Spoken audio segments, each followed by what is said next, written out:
Welcome to my news radar for Wednesday, November the 3rd. This, of course, is the show where I bring you the latest tech, gaming, and sometimes nerd culture news that I think is important that you guys might find entertaining.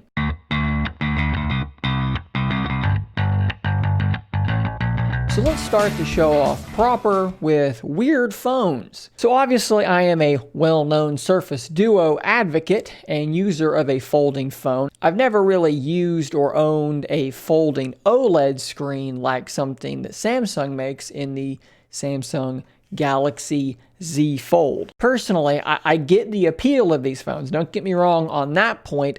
I love the idea of having a small screen when I want it and a big screen when I want it.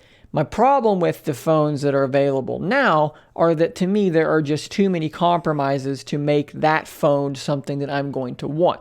Namely the crease down the middle and the thickness of the phone when it's folded over. And it just stands to reason that if you take a tablet and fold it in half and put another screen on the other side, you're going to have a thing that's going to be about twice the thickness of a regular phone. Then you take what Samsung's doing and you slap a rather large camera bump into it, and for me it just seems a little big, and this may seem totally hypocritical from someone who uses the Surface Duo, but the thickness is not a problem with the Surface Duo. It's only marginally thicker than a normal phone, and the actual width doesn't really bother me having this in my pocket. Perhaps the Z Fold line thickness wouldn't bother me either. Maybe I would have the same problems as I do with the Duo in that not very many problems, but who knows? Personally, I just feel like there's something coming that will either perfect the folding OLED design or will basically circumvent it and do it in a better way. And I think that that better way has already been shown to us. So I've got a news article here from Let's Go Digital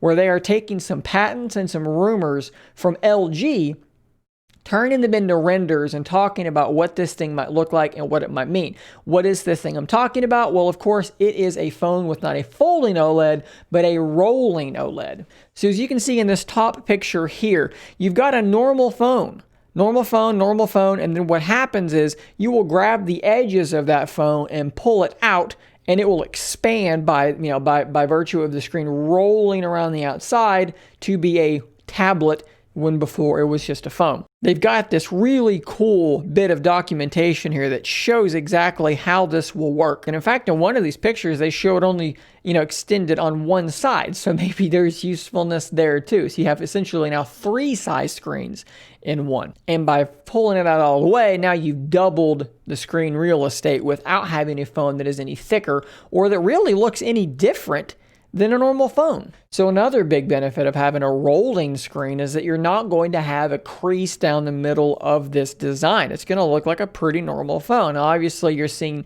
a chin and a forehead on this phone, but as someone who uses a Duo, I don't care about chins and foreheads. I just care about the usability of the phone. And I don't think it's really going to make that big of a difference. I would rather have a thin phone that looks like a normal phone but can expand with no hinge down the middle, no crease down the middle, and have a little bit of a chin and a forehead. That's not going to bother me. Obviously, LG has been no stranger to wild experimentation. They've done weird things for ever, going back to something like the LG G5's modules, or more recently the dual screen cases, or even the LG Wing. So it's really cool to see LG continuing to innovate and to do something different here. I am watching this phone quite closely. I'm very excited to see what happens, and I think it'll be a pretty big surprise to me, maybe a big surprise to everyone, that the rumors here are that this thing is going to be hitting around March of next year. So we're not far away, 6 months or so, and this thing may be on the market. We may have a full announcement even sooner than that. If you've played online competitive games, it's almost a foregone conclusion that you have experienced a toxic gamer, another person in the lobby who seems to have one goal in mind, and it is to be an asshole and to try and make anyone around them angry.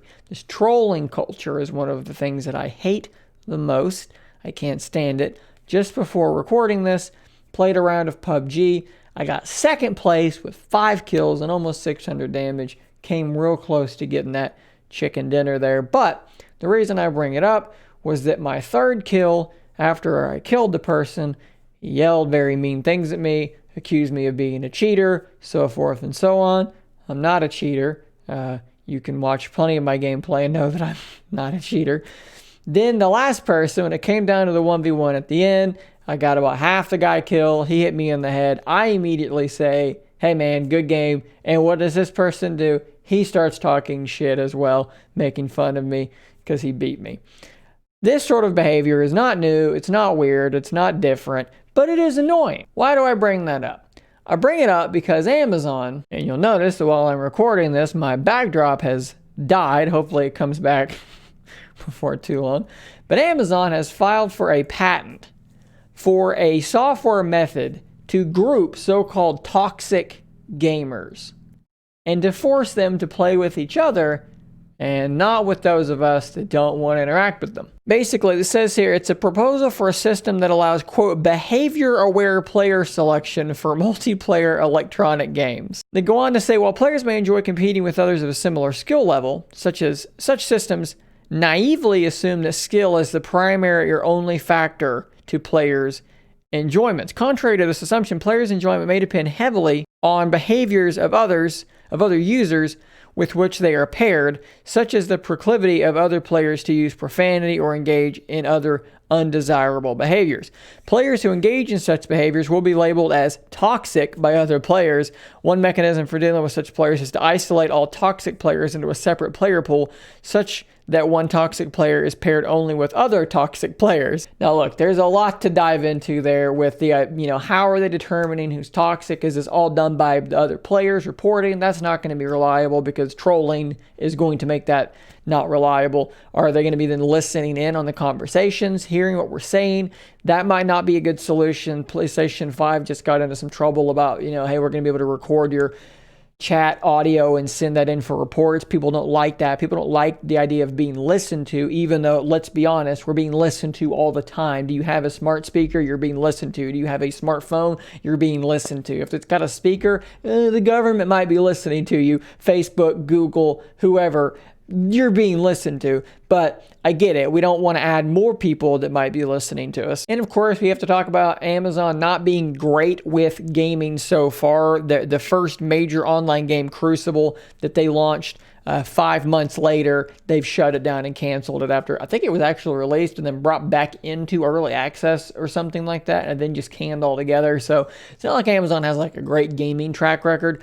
But as a concept, what do you guys think about the concept of pooling toxic players together? How would you label them as toxic? And then would it be cool to say, hey, you're an asshole, you guys get to play against each other, and then us nice people are going to play with each other? What do you guys think about that? Speaking of assholes in the gaming world, let's talk about GameStop. Sometimes big corporations do things without thinking about how it's going to look, how it's going to come across in the broader world. And I think that might be what's going on here, but boy, is it a bad look. Let's jump back over to my halfway broken overlay here. GameStop has announced that it's running a TikTok competition across its stores, and one of the prizes appears to be 10 extra labor hours during Black Friday. What is this competition, you may be asking? Well, it's a TikTok, some sort of TikTok dancing challenge. You've got here an example of what a TikTok dancing challenge might be. They're gonna do some sort of a dance here, and then maybe if they're lucky enough,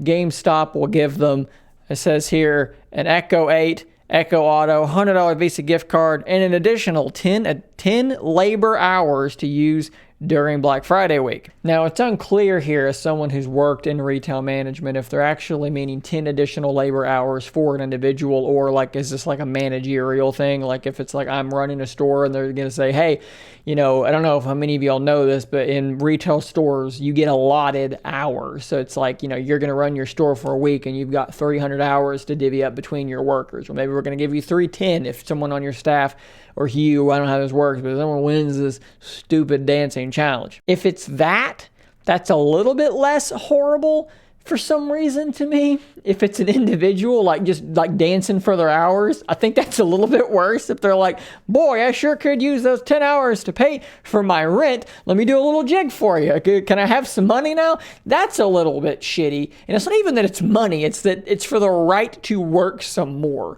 If it's the manager doing it for more hours to divvy up to the store, that's still crappy. I would still be probably mad about that if I was a general manager in that kind of a retail setting, to be like, oh, I can have more hours for my workers, but we have to dance for it. Not the best look that I've ever seen from a company, but I mean, look, this kind of thing happens a lot. These people in their boardrooms have no fucking clue what goes on in the real world. The emails, the memos. Look, there's a reason I'm here making videos and I quit my retail management job. There's some problems, guys, some disconnects. So guys, that's all the news I have for you today. Be sure to check back every Monday, Wednesday, and Friday for the next edition of My News Radar. And until next time, stay nerdy, my friends. If you enjoy my content, please consider becoming a Scary If Literal member.